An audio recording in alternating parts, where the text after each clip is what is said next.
राज्यामध्ये सध्या निवडणुकीची रणधुमाळी उडलेली आहे आणि गेल्या 6 महिन्यापासून किंवा वर्षभरापासून जो राज्यामध्ये जे मराठा आणि ओबीसी जे चित्रकरण झालेलं आहे त्यामध्ये धनगर आरक्षणाची प्रमुख मागणी एसटी आरक्षणाच्या अंमलबजावणीची असताना प्रामुख्यानं मी धनगर समाजाच्या चळवळीमध्ये काम करत असताना धनगर समाजाचे नेते हे सगळे ओबीसीच्या स्टेजवर छगन भुजबळाच्या नादी लागून धनगर समाजाच्या आरक्षणाचं पूर्ण वाटोळं समाजाच्या नेत्यांना आणि छगन भुजबळ आणि देवेंद्र फडणवीस यांच्या माध्यमातून झालेलं आहे।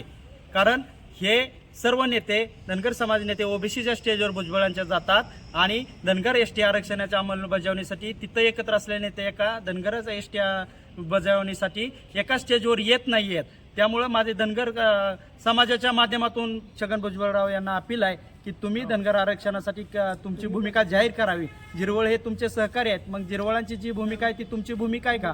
मनोज जरांगे पाटील गेल्या 1 वर्षापासून जाहीर पाठिंबा धनगर आरक्षणाला देत आहेत, परंतु छगन भुजबळ त्याबद्दल ब्रश शब्द बोलत नाही आहेत। छगन भुजबळांनी भूमिका जाहीर करावी, अन्यथा त्यांना धनगर समाजातला एकही तरुण ओबीसी नेता मानणार नाहीये। आमची भूमिका जो आम्हाला पाठिंबा देईल, आमच्या बरोबर राजकीय जो पायरा करेल, इथून पुढच्या काळामध्ये भविष्यामध्ये आम्ही त्यांच्यासोबत राजकारण समाजकारण करू। लक्ष्मण हाके काय हे पहा, लक्ष्मण हाके जे वडेगोदरीचं पहिलं जे आंदोलन झालं त्या आंदोलनामधली जी दिशा होती आणि दुसरं जे आंदोलन झालं त्या दुसऱ्या आंदोलनामधली दिशा आणि त्यांची भाषा जर तुम्ही बघितली असेल ते पूर्ण भुजबळांच्या स्क्रिप्टवर काम करतायत आणि धनगर आणि मराठा समाजामध्ये वाद लावायचं काम होतंय।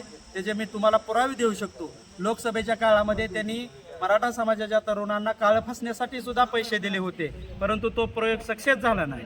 तसंच त्यांनी पॅरलर उमेदवार निंबाळकर भाजपचे यांच्याबरोबरही बैठका केल्या होत्या आणि आज ते भाजपची भाषा बोलतायत, फडणवीसांची भाषा बोलतायत, कुठेतरी RSSची भाषा बोलतायत, परंतु यामध्ये धनगर आणि मराठा वाद होऊन हा धनगर समाजाचं फार मोठं नुकसान आहे। याचा परिणाम लोकसभेमध्ये लक्ष्मण हाके यांची लोकसभेची माड्याची उमेदवारी कट झाली, मराठा समाजाला विरोध केला म्हणून महादेव जानकरांचा पराभव झाला आणि येणाऱ्या काळात आमचं पक्षीय राजकारणात एक आमदार आहे आता बर्णे मामा, आणि येणाऱ्या काळात जर आमचे आमदार वाढवायचे असतील तर आम्हाला सामाजिक जे समीकरण आहे ते सर्वांना सोबत घेऊन करावं लागेल। परंतु वरचे महाविकास आघाडी कल्याण माहिती कल्याण नेते मराठा व ओबीसी वाद लावून धनगर हा समाज 2 नंबर संख्येचा असल्यानं तो आक्रमक आहे आणि तो पुढे येऊन कुठंतरी त्यांची पोळी बांधण्याचा प्रयत्न करतायत।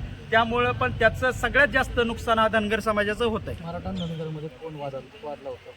मराठा आणि धनगर समाजामध्ये देवेंद्र फडणवीस, छगनराव भुजबळाने आता ती सगळी जबाबदारी लक्ष्मण हाके यांच्या खांद्यावर दिलेली आहे। कारण गेल्या 2 महिन्यापासून छगनराव भुजबळ हे ओबीसी व मराठा या आंदोलनावर एक शब्द बोलत नाहीत आणि लक्ष्मण हाकेकडून फक्त शरद पवार, एकनाथ शिंदे आणि मनोज जरांगे यांना टार्गेट केलं जात आहे। त्यांनी कधीही एकदाही म्हणले नाहीत की देवेंद्र फडणवीस तुम्ही आमचं एसटीचं आरक्षण पहिल्या कॅबिनेटमध्ये 2014ला देतो म्हणला होता, तुम्ही आमची अंमलबजावणी करा। धनगर समाजाचे नेते गोपीचंद पडळकर असतील, राम शिंदे असतील, हे अत्यंत देवेंद्र फडणवीसच्या निकटवर्ती आहेत, परंतु कधीही त्यांनी फडणवीस यांना जाहीर भूमिका घेऊन विचारलेलं नाही। ही समाजाची दिशाभूल आहे। कारण हे नेते सगळे प्रकाशांना सहित सगळे हे भुजबळांच्या स्टेजवर जातात। मी पंढरपूरला आपल्या इथे ज्यावेळेस बैठक झाली त्यावेळेस प्रकाशांना जाहीर प्रश्न विचारत आपले माऊली भाऊ सगळेच होते की पुढची जी भूमिका आहे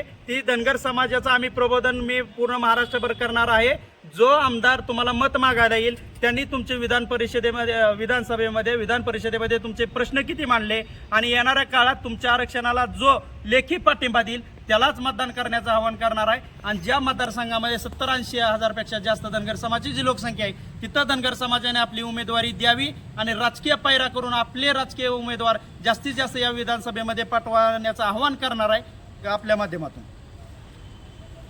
ओके।